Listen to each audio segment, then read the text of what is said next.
भयानक पीपल के पेड़ की कहानी। एक पुराने गांव के बाहर घने जंगल में एक बहुत ही भयानक पीपल का पेड़ खड़ा था। उसकी जड़ें जमीन में बहुत गहराई तक फैली हुई थी, जैसे किसी भूत के हाथ हो। दिन में भी उस पेड़ के नीचे अंधेरा रहता था और अजीब अजीब फुसफुसाहटें सुनाई देती थी।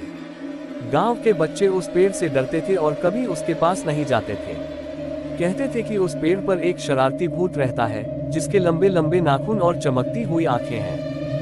एक रात दो छोटे दोस्त राजू और सीमा गांव के मेले से लौट रहे थे। उन्हें देर हो गई थी और जंगल वाला छोटा रास्ता लेना पड़ा। जब वे उस भयानक पीपल के पेड़ के पास पहुंचे तो हवा में एक ठंडी सिहरन दौड़ गई। पेड़ की पत्तियां ऐसे हिल रही थी जैसे कोई अदृश्य हाथ उन्हें पकड़कर खींच रहा हो। अचानक राजू को पेड़ की एक मोटी शाखा पर दो हरी हरी चमकती हुई आंखें दिखाई दी। वह डर गया और सीमा का हाथ जोर से पकड़ लिया। सीमा ने भी उन चमकती आंखों को देखा और उसकी चीख निकल गई।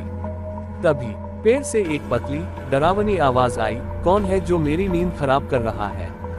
राजू और सीमा ने देखा कि पेड़ के तने से एक धुएं जैसा हाथ निकल रहा है, जिसके नाखून बहुत लंबे और नुकीले थे। वह हाथ उनकी तरफ बढ़ रहा था। भागो! राजू चिल्लाया और दोनों बच्चे तेजी से दौड़े। उनके पीछे पीछे पेड़ की शाखाएं सांप की तरह लहरा रही थी और भूत की हंसी गूंज रही थी, ही। दौड़ते दौड़ते राजू का पैर एक पत्थर से टकरा गया और वह गिर पड़ा। भूत का धुएं जैसा हाथ उसके करीब पहुंच गया। सीमा ने डर के मारे अपनी आंखें बंद कर ली, लेकिन तभी जोर की आवाज आई, धम्मा, और भूत का हाथ पीछे हट गया। राजू और सीमा ने देखा कि एक बड़ा सा उल्लू पेड़ की तरफ उड़ गया और भूत गुस्से से फुफकार रहा था। उल्लू ने अपनी तेज चोंच से भूत को कई बार मारा, जिससे वह धुएं के बादल की तरह गायब हो गया। उल्लू फिर राजू और सीमा के पास आया, अपनी बड़ी बड़ी आंखों से उन्हें देखा और फिर जंगल में उड़ गया।